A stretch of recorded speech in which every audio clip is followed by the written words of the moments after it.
Hello दोस्तों, कैसे हैं आप सब। स्वागत है आपका हमारे channel thought of the day में। दोस्तों, आज मैं आपके लिए लेकर आया हूं एक और नई कहानी का टाइटल है हीरे जैसे व्यक्ति को कैसे पहचाने।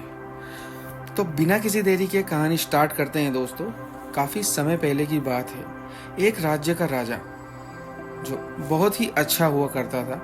उस राज्य के सभी लोग उस राजा से बहुत ही प्रसन्न थे।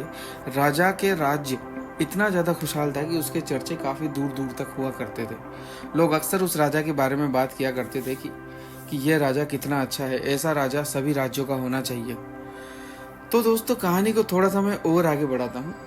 राजा जो है वो अच्छा क्यों होता है, इस बारे में अब हम बात करने वाले हैं। राजा बहुत अच्छा इसलिए होता है क्योंकि वह हर रविवार को अपने राज्य में अपने मंत्रियों के साथ में एक सभा बुलाता है और राज्य के सभी लोगों से बारी बारी करके उनकी समस्याओं को सुनता था।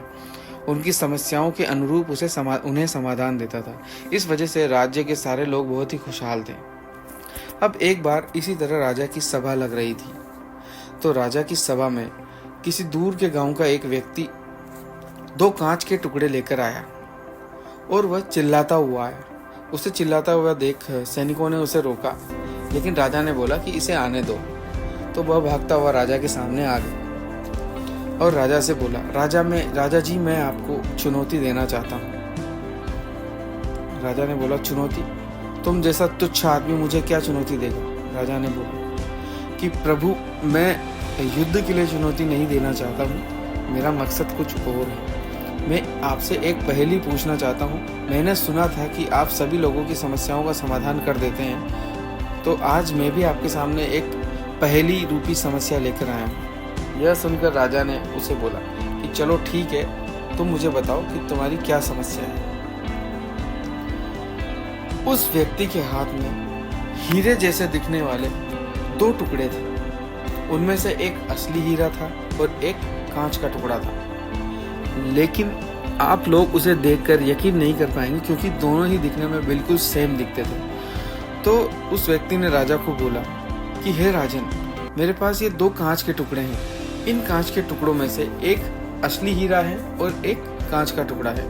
मैं पहले भी ये प्रश्न बहुत सारे राज्यों में पूछ चुका हूँ और आज ये मैं आपसे पूछने जा रहा हूँ। आपको मुझे ये बताना है कि इन दोनों में से असली हीरा कौन है। आप अपने पूरे मंत्री परिषद की इसमें हेल्प ले सकते हैं, लेकिन मेरी एक शर्त है। अगर आप इसमें से असली हीरा पहचान लेते हैं तो यह हीरा आपके पास ही रखा जाएगा, और अगर आप असली हीरा नहीं पहचानते हैं तो आपको मुझे हीरे जितने वजन के स्वर्ण आभूषण देने होंगे। राजा ने बिना कुछ सोचे यह चैलेंज स्वीकार कर लिया। अब उसने दोनों हीरो को सभी मंत्रियों के पास भेजा। एक एक करके सारे मंत्री दोनों कांच के टुकड़ों को चेक करने लगे और धीरे धीरे सभी लोगों ने उसे चेक कर लिया, लेकिन कोई भी उसमें से असली हीरा नहीं बता पाया। अब मंत्रियों के मन में एक बात यह भी चल रही थी कि अगर हम लोग गलत जवाब देते हैं तो इस हीरे के वजन जितने स्वर्ण आभूषण राजा को इस व्यक्ति को देने होंगे, जो कि हमारे लिए ठीक नहीं होगा। तो इस डर से वह कोई भी जवाब नहीं दे रहे। काफी देर तक इसी तरह मशक्कत करने के बाद एक बूढ़ा व्यक्ति वहां पर खड़ा हुआ और बोला, हे राजा, क्या आप मुझे भी अवसर दे सकते हैं? उसने अपना हाथ उठाया। सभी भीड़ में से राजा ने उस व्यक्ति को देखा कि एक बूढ़ा सा व्यक्ति, जो कि एक अंधा व्यक्ति था, उसने अपना हाथ। राजा ने उस व्यक्ति को आगे आने के लिए कहा कि हे बाबा, आप आगे आइए। वह व्यक्ति धीरे धीरे आगे आया। आगे आने के बाद उस व्यक्ति ने फिर से राजा से गुहार लगाई कि हे राजन, अगर आप आज्ञा दें तो क्या मैं भी इन दोनों कांच के टुकड़ों को चेक कर सकता हूँ? तो राजा ने मन में ही सोचा कि यह अंधा व्यक्ति भला कैसे इसमें से असली हीरे को पहचान पाएगा। पर उस व्यक्ति के 2 बार बोलने की वजह से राजा ने उसे एक अवसर दे दिया। अब जब उस व्यक्ति ने दोनों हीरे अपने हाथ में लिए तो कुछ ही देर में उसने असली हीरा पहचान लिया और राजा को बोला कि हे राजन, ये लीजिए, ये है असली हीरा। इतना सुनकर सभी दरबारी चौंक गए और वह व्यक्ति जो हीरे लेकर आया था वो भी चौंक गए, क्योंकि उस अंधे व्यक्ति ने असली हीरा पहचान लिया था। असली हीरा पहचानने के बाद अब हीरे को राजा को सौंप दिया गया और उस व्यक्ति को भेज दिया गया। तभी राजा के मन में लगातार ये बात चल रही थी कि इस अंधे व्यक्ति ने इस हीरे को कैसे पहचाना। तो राजा से रहा नहीं गया, उसने उस व्यक्ति के पास गया, वह उस व्यक्ति के पास गया और उसने उससे पूछा कि हे बाबा, आप मुझे बताएं कि हमारे पूरे मंत्री परिषद में से इस हीरे को कोई नहीं पहचान पाया, आपने इसे भला कैसे पहचान लिया इतनी जल्दी? आपने तो उसे ज़्यादा देर तक अपने हाथ में भी नहीं रखा था। तो वह बूढ़ा व्यक्ति बोला, राजा, इसे पहचानना इतना भी मुश्किल नहीं था।